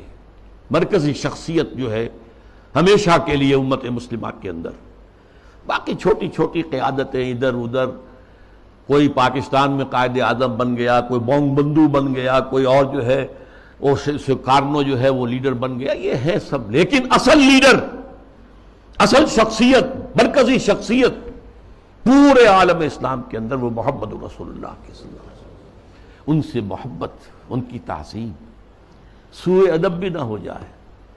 ان کی آواز سے اوپر اپنی آواز کہیں کر دو گے تو سارے اعمال حبط ہو جائیں گے. یا ایھا الذین آمنوا لا ترفعوا اصواتکم فوق صوت النبی ولا تجهروا له بالقول كجهر بعضكم لبعض ان تحبط اعمالكم وانتم لا تشعرون. میں تفصیل سے عرض کرتا رہا ہوں کہ صحابہ کے دور میں تو مطلب تھا حضور کی آواز سے اونچی آواز کر کے بات کرنا. اب کیا ہے؟ حضور کی بات کے مقابلے میں اپنی بات لانا. حضور نے تو یہ کہا نہیں میری رائے ہے. واہ، اگر آپ نے مان لیا کہ حضور نے یہ فرمایا ہے تو پھر آپ کون ہیں؟ یہ تمام اعمال صالحہ، ساری تمہارے کرتوت جو بھی تم نے کمائی کی ہے سب ضائع ہو جائیں گے، تمہیں پتہ بھی نہیں چلے گا. بھائی میں نے کوئی گناہ کبیرہ تو نہیں کیا، میں نے کوئی اور نہ زنا کیا، نہ شراب پی ہے، نہ کچھ اور کیا ہے. انتم لا تشعرون، تمہیں شعور بھی نہیں ہوگا، اور تمہاری ساری جو بھی اب تک کی کارگزاری ہے، تمہارے اعمال ہیں، وہ سب ہبط ہو جائے۔ اب دیکھیے اس پر 2 pronged حملہ ہو رہا ہے مغرب سے۔ نمبر 1، محمد صلی اللہ علیہ وسلم کی شخصیت کو مجروح کر دو۔ یہ کام پہلے بھی ہوا ہے، لیکن یہ بڑے مصنفین کی کتابوں میں ہوا، بڑے محدود پیمانے پر ہوا۔ اب جو ہوا ہے آپ نے دیکھا توہین رسالت کا معاملہ، اور جتنے بڑے پیمانے پر حضور کے کارٹون بنا کر شائع کیے گئے، انہوں نے دیکھ لیا ہے، ٹھیک ہے، عالم اسلام کا رد عمل کیا ہے؟ کوئی جلوس نکل آئے، کوئی توڑ پھوڑ ہو گئی، کوئی اپنا ہی بگاڑا، ہمارا کیا بگاڑا؟ اس اعتبار سے غور طلب بات یہ ہے، ایک بار جو ہے کاری کیا ہے انہوں نے، اور دیکھ لیا ہے کہ ہے کوئی تھوڑے سے لوگ ہیں، کوئی دقیانوسی ہیں، کوئی جذباتی ہیں، ویسے بھی وہ لوگ عام طور پر ان پڑھ ہیں یا مولوی ملاٹے ہیں، بس ان کا اثر انہوں نے قبول کیا ہے۔ کسی حکومت نے کوئی قدم اٹھایا؟ حضور کی شخصیت کو بس کر، اس کا ایک بہت بڑا مظاہرہ یورپ کے کتنے اخبارات نے وہ شائع کر دی، اور کسی طرف سے کوئی معذرت نہیں۔ اور دوسرا معاملہ یہی ہے کہ حدیث کا استخفاف کرو، اور سنت رسول جو ہے وہ اس کی حجیت کو ختم کر دو۔ اب دیکھیے اس پر جو ہے تفریق بین اللہ والرسل، اس کی پشت پر پورا عالم مغرب ہے، یہودی بھی، عیسائی بھی، اور سب سے بڑھ کر عالمی میڈیا، اس سے بھی بڑھ کر civil supreme power on earth, the United States of America, وہ اس کی پشت پر ارب ارب ڈالر خرچ کیے جا رہے ہیں این جی اوز پر، اور ان این جی اوز کا کام کیا ہے؟ مسلم تہذیب کی بیخ کا نہیں۔ یہ جو ہنٹنگٹن نے کہا ہے کہ یہ ذرا لوہے کا چنا ہے، اس کو چبانے کے لیے ذرا لوہے والے دانت ہی چاہیے، ان الحدید بالحدید یفلح، لوہے کو تو لوہا ہی کاٹ سکتا ہے۔ نظام تعلیم کے اندر بنیادی تبدیلیاں کر دی گئی۔ پھر آغا خان فاؤنڈیشن کو امتحانات اور نصاب وغیرہ کا معاملہ ان کے حوالے کر دیا گیا۔ یہ سارا کیا ہے؟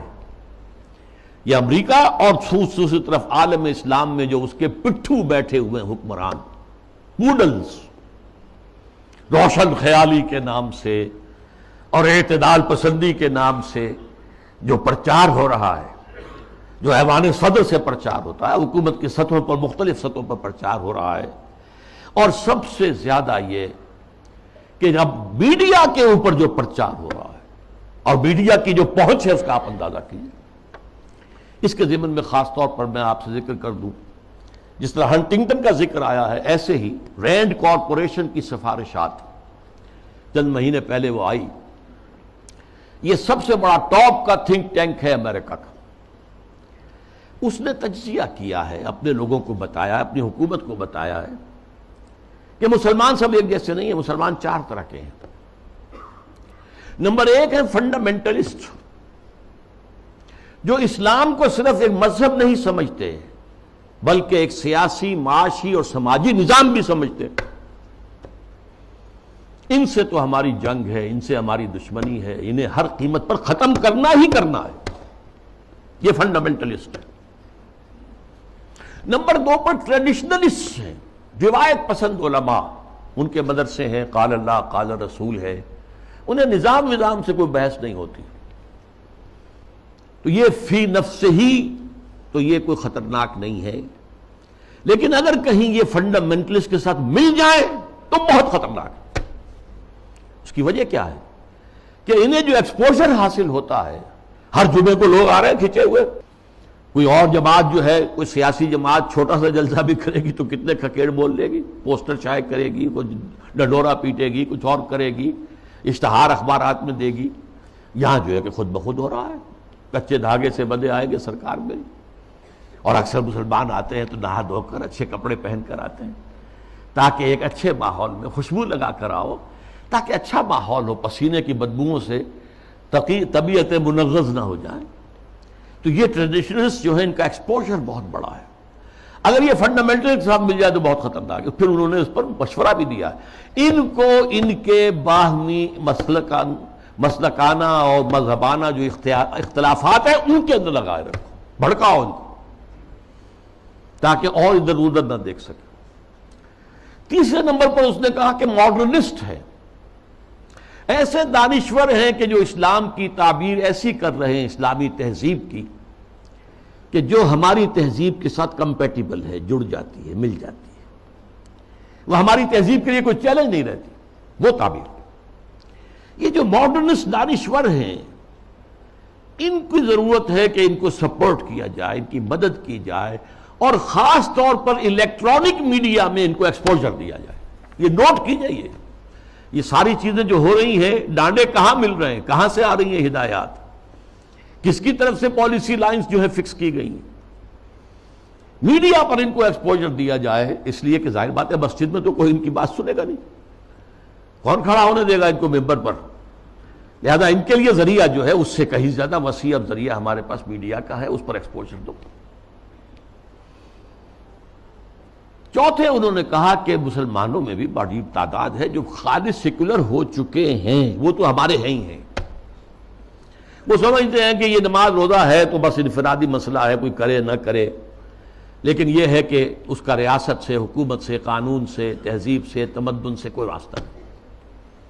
یہ چار کیٹیگریز میں سے یہ 2+2 ہو گئے، ماڈرنسٹ اور سیکولرسٹ تو ہمارے ساتھی ہیں، اور یہ فنڈامنٹلسٹ اور ٹریڈیشنلسٹ، انہیں ٹیکل کرنا پڑے گا، سب سے بڑھ کر فنڈامنٹلسٹ کو جو اسلام کو ایک نظام سمجھتے ہیں، سیاسی، معاشی، معاشرتی نظام، اور اس کے بعد یہ کہ یہ جو ٹریڈیشنلسٹ ہیں جن کا کہ اثر و رسوخ عوام کے اندر ہے، تو ان کو جو ہے اپنے باہمی اختلافات میں الجھائے رکھا جائے۔ اب میں چند مثالیں آپ کے سامنے پیش کر رہا ہوں اس کے جو مظاہر ہیں۔ ظاہر بات ہے کہ وہ تو مثالیں تو بے شمار ہو سکتی ہیں، لیکن اس وقت میں چند مثالیں دوں گا۔ دیگ کا کہ چند چاول بتا دیتے ہیں کہ دیگ کا کیا حال ہے۔ ہمارے ہاں کے ایک بڑے ابھرتے ہوئے دانشور ہیں، انہیں اب بڑا مقام حاصل ہو گیا ہے، میڈیا میں بھی، سرکاری معاملات میں بھی، کونسل آف اسلامک آئیڈیالوجی میں، اور اسی طرح کے ایک اور دانشور ہیں کہ جنہیں بٹھا دیا گیا ہے سپریم کورٹ کی شریعت اپیلیٹ بینچ میں، وغیرہ وغیرہ۔ بہرحال وہ جو دانشور ہیں جن کا میں نے پہلے ذکر کیا، ان کی ایک بات سامنے آئی، یہ پردہ وردہ اسلام میں نہیں ہے، یہ کوئی مستقل حکم نہیں ہے، یہ تو ایک خاص زمانے کا کلچر تھا، کلچر ہے صرف، اس سے زیادہ اس کی کوئی اہمیت نہیں۔ یہ بات صحیح ہے کہ یہ کلچر ہے، لیکن یہ مسلم کلچر ہے، صرف اس زمانے کے لیے نہیں تھا، یہ ہمیشہ کے لیے کلچر ہے۔ اس لیے کہ ظاہر بات ہے جب اسلام آیا ہے تو عرب میں کوئی کلچرل ویکیوم تو نہیں تھا، ان کا اپنا کلچر تھا، وہاں وہ عریانی نہیں تھی جو آج ہے، نہیں تھی، عورت کا لباس ہوتا تھا پورا، باہر نکلتے ہوئے عورتیں اس دور جاہلیت میں بھی چادر لیتی تھیں، صرف یہ کہ چہرہ کھلا رہتا تھا، چادر جسے جلباب کہا جاتا ہے، بڑی سی چادر جس میں وہ لپٹ کر نکلتی تھی باہر۔ تو اس طریقے سے ایک کلچر موجود تھا۔ پھر یہ بھی تھا بند سنور کر نکلنا اور لوگوں کی نگاہوں میں کھبنا، یہ بھی عام تھا، اس کے اوپر کوئی پابندی نہیں تھی، مخلوط معاشرت تھی، یہ تھی۔ اب اسی معاشرت کے اندر اسلام نے تبدیلیاں کی۔ پہلی بات فرمائی وَقَرْنَ فِي بُيُوتِكُنَّ، مسلمان عورتوں، خواتین، تمہاری اصل جگہ تمہارا گھر ہے، بند سنور کر باہر نکلنا اور اپنے نسوانی حسن کی نمائش کرنا یہ ہرگز تمہارے لیے جائز۔ وَلَا تَبَرَّجْنَ تَبَرُّجَ الْجَاهِلِيَّةِ الْأُولَىٰ، اور دیکھو جب گھر سے نکلتی ہو، نکلنا پڑے ضرورت سے، بول تو تمہاری اصل جگہ تمہارا گھر ہے، نکلنا ہے تو بھی جلباب جو ہے، جلباب، اس کا ایک پلو اپنے چہرے کے آگے بھی لٹکا لیا کرو، نقاب کی شکل کے اندر، کہ چہرہ چھپ جائے۔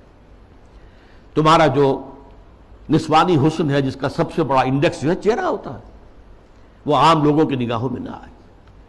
یہ سارے احکام کائے کے لیے دیے گئے۔ اس معاشرے میں ایک تبدیلی کی گئی۔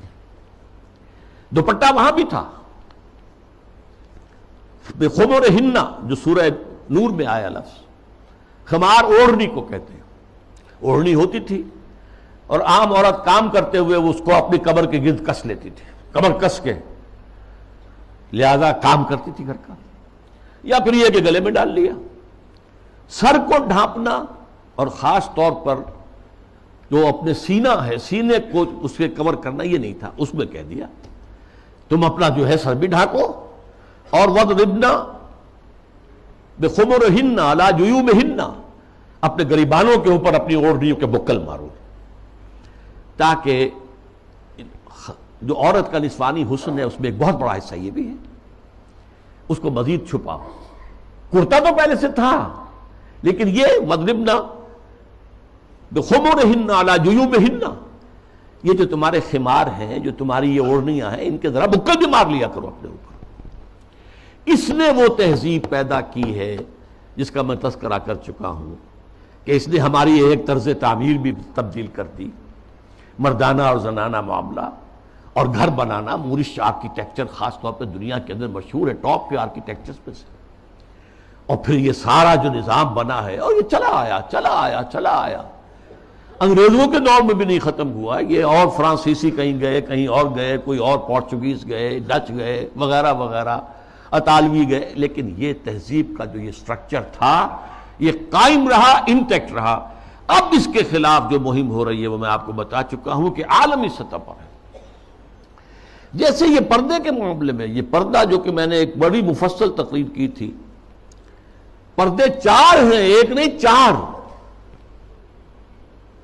پہلا پردہ جو ایک پورے کرٹن کی طرح گویا کہ ہمارے پورے معاشرے کے اندر تنا ہوا ہے، وہ سیگریگیشن آف سیکسز، عورتوں اور مردوں کو علیحدہ کرو، مخلوط معاشرت نہ ہو۔ دعوت ولیمہ ہو رہی ہے تو ایک طرف عورتیں ہیں، دوسری طرف مرد ہیں، مخلوط نہیں۔ لیکن اب مخلوط بھی ہوتی، وہ تو جدید تہذیب جو ہے جیسے جیسے پھیل رہی ہے، اور کمال یہ کرتے ہیں کہ دولہا اور دلہن کو سجی سجائی دلہن کو لا کر جو ہے وہ وہاں پر اسٹیج پر بٹھا دیتے ہیں۔ بڑھ رہا ہے کینسر جو ہے وہ آگے سے آگے بڑھ رہا ہے۔ پہلا پردہ سیگریگیشن، ٹھیک ہے، کوئی کام کرنے کی پابندیاں نہیں ہے، تعلیم حاصل کرنے پر پابندی نہیں ہے، لیکن یہ کہ سیگریگیشن کے ساتھ ہوگا جو بھی معاملہ ہوگا۔ میں تفصیل سے کر چکا ہوں، وہ میری تقریر کے ویڈیو بھی ہیں، آڈیو بھی ہیں، وغیرہ وغیرہ، اور شاید وہ کہیں مضمون کی شکل میں میثاق میں چھپ بھی چکی ہو۔ اگلا پردہ کیا ہے کہ عورت گھر سے نکلے تو یا جلباب کے اندر لپٹی ہوئی ہو، اور یا یہ ہے کہ پھر اسی کی ایک شکل بن گئی، وہ لپٹی ہوئی بھی ہو، اپنے چہرے کے اوپر ایک اس کا حصہ پلو لٹکا بھی لے، اسی کی شکل بعد میں برقعے کی شکل میں آ گئی، آسانی ہو گئی۔ جلباب میں ہے تو آپ کا ایک ہاتھ جو ہے عورت کا وہ چادر کو سنبھالنے پر لگے گا، صرف ایک ہاتھ فری ہوگا۔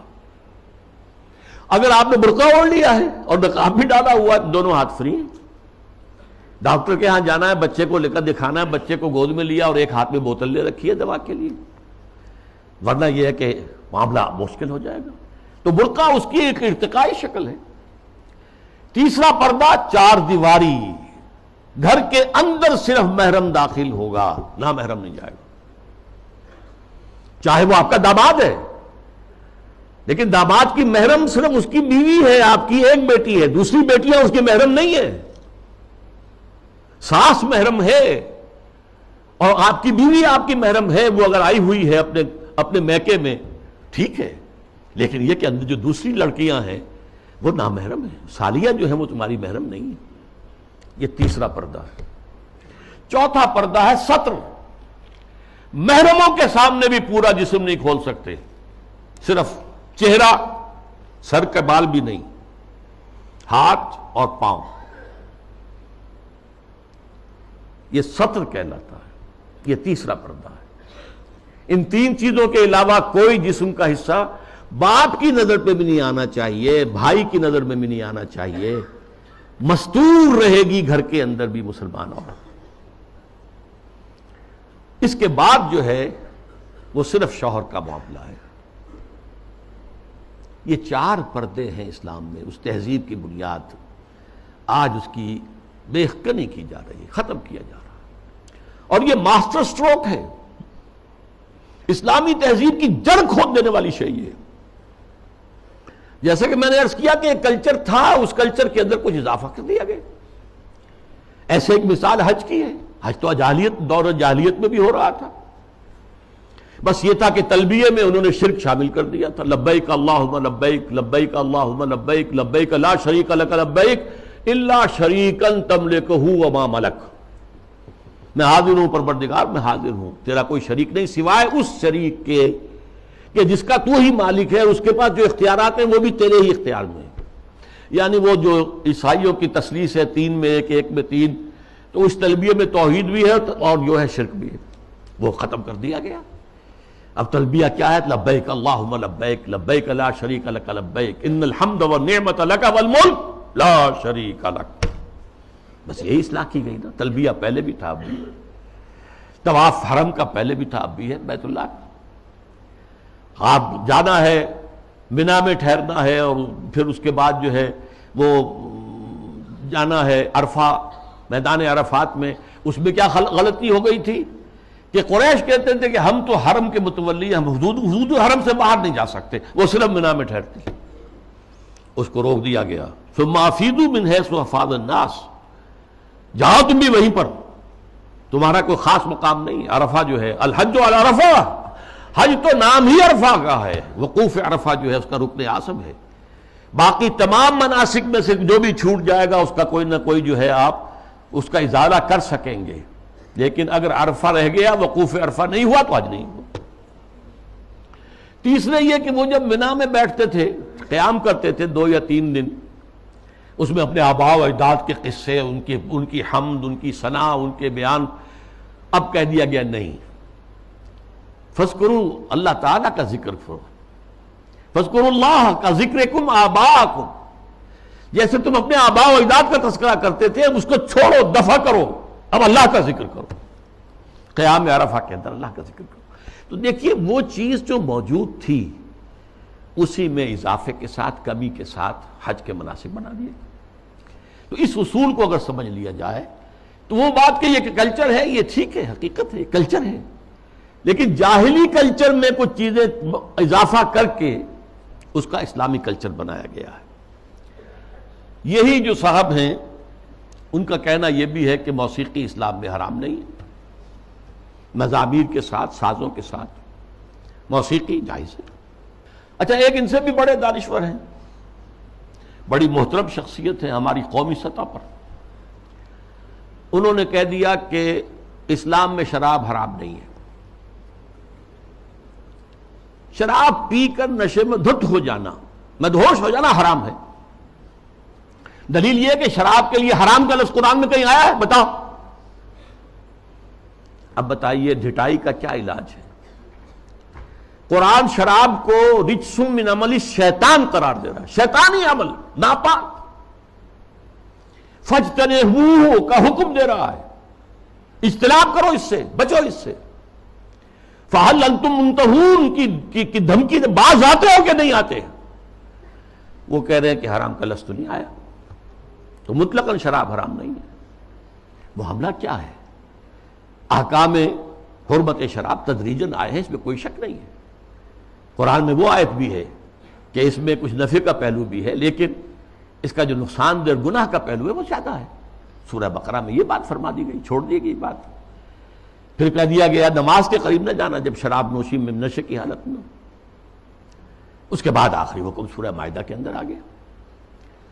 پھر یہ ہے کہ اسی پر اگر قیاس کریں تو کہا جا سکتا ہے زنا حرام نہیں ہے۔ کہاں کہا گیا کہ حرم علیکم الزنا؟ کہیں کہا گیا؟ انما حرم اللہ الزنا کہیں ہے؟ قرآن مجید میں نہیں، حرام کا لفظ تو نہیں آیا۔ ولا یزنون سورہ فرقان کے آخری رکوع میں جو آیا، تو یہ تو اللہ عباد الرحمن، اللہ کے بہت اونچے بندوں کا ذکر ہے۔ یا ولا تقربوا الزنا، اس کا مفہوم تو یہ ہے کہ جہاں زنا ہو رہا ہو اس مقام کے قریب مت جاؤ، بس، مطلقاً زنا کے لیے تو نہیں۔ جیسی تعویل پرویز صاحب نے کی کہ ہاتھ کاٹنے کا مطلب کیا ہے۔ بہرحال ایک اور بات کہی جا رہی ہے اس وقت، سود کھانا حرام ہے، دینا تو حرام نہیں، کہاں قرآن میں لکھا ہوا؟ اب یہ تو سنت ہے جو بتاتی ہے، سنت نے فرمایا کہ شراب حرام ہے، نہ صرف شراب حرام ہے، کل مسکرن، جس سے بھی نشہ ہو جائے وہ حرام ہے۔ چنانچہ سلفی علماء جو ہے خاص طور پہ سعودی عرب کے، وہ تو سگریٹ نوشی کو بھی حرام کہتے ہیں، تمباکو نوشی حرام، تدخین حرام، اس لیے کہ اس سے بھی ایک نشہ سا ہوتا۔ باقی یہ کہ یہ اصول ہمارے سامنے آیا، ہماری تہذیب کی بنیاد بنا۔ ما اسکرا کثیرہ فقلیلہ حرام، جس چیز کی زیادہ مقدار جو ہے وہ مدہوشی پیدا کر دے، نشہ پیدا کر دے، اس کی تھوڑی مقدار بھی حرام ہے۔ یہ نہیں کہ تھوڑی سی شراب پی لی جائے تو اس سے تو چستی آ جاتی ہے، اس سے تو ہاں ٹھیک ہے، قرآن نے بھی کہا کہ اس میں کچھ ہے منافع ہے، لیکن یہ کہ اس میں گناہ کا پہلو زیادہ ہے، اب اس کو حرام مطلق کر دیا گیا۔ بہرحال یہ ہیں وہ مثالیں جو میں نے دی ہیں تہذیبی سطح پر۔ باقی جو اور کام ہو رہے ہیں جو اسلام کی بہکنی کے لیے، لیکن تہذیب، مسلمانوں کی تہذیب جو تاحال کچھ انٹیکٹ چلی آ رہی تھی اور ابھی کچھ اثرات اس کے باقی ہیں، جس سے کہ کلیش آف سویلائزیشن جو ہے اس کے اندر قرار دیا گیا۔ مسلمان تہذیب جو ہے وہ ہمارے لیے ایک چیلنج ہے، جس کے لیے کہ اب ایک بڑا میڈیا اور اربوں ڈالر خرچ کیے جا رہے ہیں۔ اسی میں ایک ہائر لیول پر ایک بات اور بھی ہے، اور یہ بہت سویپنگ ہے۔ قرآن کو بھی اب نہیں چھوڑا گیا، اس پر بھی حملہ ہے۔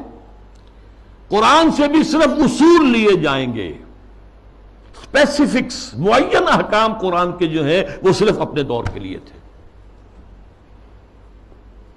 اگر زنا کا، شادی شدہ مرد اور عورت کا، رجم کا ہے، یہ اپنے وقت کی بات ہے، یہ مطلقاً نہیں ہے، ہمیشہ کے لیے نہیں ہے۔ ہاتھ کاٹ دینا چوری کا، یہ اس دور کے لیے تھا، ہمیشہ کے لیے نہیں ہے۔ اصول لے لو، زنا نہیں ہونا چاہیے، اصول لے لو، چوری نہیں ہونی چاہیے۔ اسپیسیفکس جو ہیں خاص طور پر حدود و تعزیرات کے اندر، یہ صرف اس دور کے ماحول کے اعتبار سے تھی، یہ چیزیں لاگو نہیں ہیں۔ یعنی سنت تو سنت ہے، آگے قرآن کے اوپر بھی ہاتھ صاف کیا جا رہا ہے، بازی بازی بارش بابا ہم بازی۔ حالانکہ یہ بات نوٹ کر لیجئے کہ یہ ختم نبوت کی نفی ہے، اس لیے کہ تکمیل نبوت و رسالت جو ختم نبوت کا لازمی تقاضا ہے، اس کا مطلب تو یہ ہے کہ ہدایت آخری آ چکی اور دین کی تکمیل ہو چکی۔ الیوم اکملت لکم دینکم واتممت علیکم نعمتی ورضیت لکم الاسلام دینا۔ اگر دین ابھی عثمانی میں مکمل نہیں ہوا تھا اور قرآن جو ہے لفظ لفظ اس کا اگر لازم نہیں ہے تو ابھی نبوت ختم نہیں ہونی چاہیے تھی، پھر تو ابھی وحی کا دروازہ کھلا رہنا چاہیے تھا، جیسا کہ غلام محمد قادیانی نے کہا۔ اگر تو یہ چیزیں جو ہے ابھی اور تمدنی ارتقاء کے ساتھ، حالات کی تبدیلی کے ساتھ خود قرآن کے اندر بھی کوئی رد و بدل ہو سکتا ہے، تو پھر گویا کہ ہم نے ختم نبوت کی مہر توڑ دی۔ اسی لیے یہ ختم نبوت کا فتنہ، اس کی نفی، اس کی مہر کو توڑنا غلام احمد قادیانی اور سنت کی اس طرح کی نفی جو غلام احمد پرویز کے ہاتھوں ہوئی ہے، یہ آپس میں بہت ایک دوسرے سے قریب ہے، حاصل دونوں کا ایک ہی ہے۔ اب جو نتیجہ میں نکال رہا ہوں، اس گمراہی کا جادو جو ہے وہ اب سر چڑھ کر بول رہا ہے، اور ایک عظیم سیلاب کے مانند اسلام کی بچی کھچی تہذیبی اقدار کو بھی ختم کرنے پر تلا ہوا ہے۔ آخر میں عرض کروں گا کہ اس کا علاج کیا ہے۔ واقعہ یہ ہے کہ علاج آسان نہیں ہے، لیکن ہمیں اپنی نجات کے لیے، اخروی فلاح کے لیے اپنی سی محنت اور سعی اور جہد کرنی ہی کرنی ہے، پیسیولی نہیں لینا ہے۔ ہاں باطل کا طوفان ہے، بہت سخت ہے، ٹھیک ہے، لیکن کھڑے رہنے کی کوشش کرنا ہے، بلکہ اس کا رخ موڑنے کی کوشش کرنی ہے۔ اصل تو اس کا رخ مڑے گا اگر کسی وقت اللہ کرے کہ یہ پاکستان کے نصیب میں ہو کہ کسی ملک میں اگر اسلامی نظام مکمل قائم کر کے دکھا دیا جائے دنیا کو، اس کی برکات لوگوں کو بچشم سر نظر آ جائے، تب اس دجالیت کا توڑ ممکن ہوگا، اس سیلاب کا رخ موڑا جا سکتا ہے۔ لیکن اس اصول کو عام کرنا، خود اپنے ذہن کے اندر بٹھا لینا کہ کتاب اللہ اور سنت رسول اللہ لازم و ملزوم ہے، ان کے درمیان متن اور شرح کا تعلق ہے۔ رشتہ جو ہے متن اور شرح، ایک متن ہے ایک اس کی شرح ہے، اور اس کی حتی الامکان ہر مسلمان تبلیغ کرے، اسے پھیلائے اپنے رشتہ داروں میں، اپنے قریبی لوگوں میں، اپنے عزیزوں میں، جہاں کام کرتا ہے وہاں کے جو اپنے کولیگز ہیں ان میں. اور دوسری اور اہم تر بات کیا ہے، ہم خود قائم رہے پورے کے پورے اسلامی اقدار پر. ہم اپنے گھروں میں اسلامی پردہ نافذ کریں، ستر و حجاب کے احکام نافذ کریں. یہ تو ہم کر سکتے ہیں. ابھی ہمارے ملک میں مصطفیٰ کمال پیدا نہیں ہوا، ٹھیک ہے، ایک شخص نے اس کو، مشرف صاحب نے آئیڈیل قرار دیا، لیکن ابھی کسی نے پردہ جو ہے اس کو لازماً منسوخ نہیں کیا، جیسا کہ ترکی میں ہو گیا تھا. لیکن یہ کہ اگر ہم نے کیا ہے تو خود کیا ہے، مغربی تہذیب کو خود اپنے سینے سے لگایا. شرعی پردہ نافذ کرو اور اسلامی تہذیب کے ساتھ چمٹ جاؤ، تمسک کرو. چاہے تم اجنبی ہو جاؤ، چاہے تمہیں دقیانوسی کہا جائے، چاہے تم پر پھبتیاں کسی جائیں کہ اگلے وقتوں کے ہیں یہ لوگ، انہیں کچھ نہ کہو، یہ فنڈامنٹلسٹ ہیں، یہ تاریخ خیال لوگ ہیں، یہ رجعت پسند قسم کے لوگ ہیں، یہ قدامت پرست لوگ ہیں، یہ کٹھ ملا ہیں، جو چاہے کہہ دے دنیا، لیکن برداشت کرو، کھڑے ہو جاؤ. وہی حدیث، اسی پر میں اپنی بات ختم کروں گا جو میں نے سنائی تھی، بدا الاسلام غریباً وسیعود کما بدا. آج اسلام کے غربت کا سب سے بڑا دور آ چکا ہے. پہلے ریاستی اور سیاسی سطح کے اوپر آیا تھا، پھر معاشی سطح کے اوپر آیا، پھر اب جو ہے تہذیبی سطح پر، سماجی سطح پر، آئینی قوانین پر، ستر و حجاب کے احکام پر، عصمت و عفت کی اقدار پر، شرم و حیا کی اقدار پر یہ جو حملہ ہے، یہ بدا الاسلام غریباً وسیعود کما بدا، یہ اپنی انتہا کو پہنچ گیا. فطوبی للغرباء، تو ان لوگوں کے لیے تہنیت ہے، مبارکباد ہے جو اسلام کی اس غربت اور اجنبیت کے دور میں خود غریب بن جائیں، اجنبی بن جائیں، تانے سنیں لیکن کھڑے رہیں، اسلام کو اور اسلامی اقدار کو سینے سے لگائے رکھیں، چمٹے رہیں. وہ لوگ ہیں جن کے لیے مبارکباد ہے، تہنیت ہے، بشارتیں ہیں. اللہ تعالیٰ مجھے اور آپ کو اس معیار پر پورا اترنے کی توفیق عطا فرمائے. الحمدللہ الذی ہدانا لہذا وما کنا لنہتدی لولا ان ہدانا اللہ. جو بھی اللہ نے ہمیں ہدایت اپنی کتاب اور اپنے رسول کی سنت کے ذریعے سے عطا کی ہے، اس پر قلب کی گہرائیوں سے شکریہ ادا کیجئے. الحمدللہ الذی ہدانا لہذا وما کنا لنہتدی لولا ان ہدانا اللہ. ربنا لا تزغ قلوبنا بعد اذ ہدیتنا وہب لنا من لدنک رحمہ. اے اللہ تو نے ہدایت جو عطا فرمائی تھی امت مسلمہ کو، اب اس کے بعد اس کے دل کج نہ ہونے دے. اے اللہ اپنی حفاظت میں رکھ امت کو. اب اس کی بچی کچی اقدار کے خلاف بھی جو سیلاب آ رہا ہے، اے اللہ ہمیں توفیق دے کہ اس کے مقابلے کے اندر کھڑے ہو جائیں.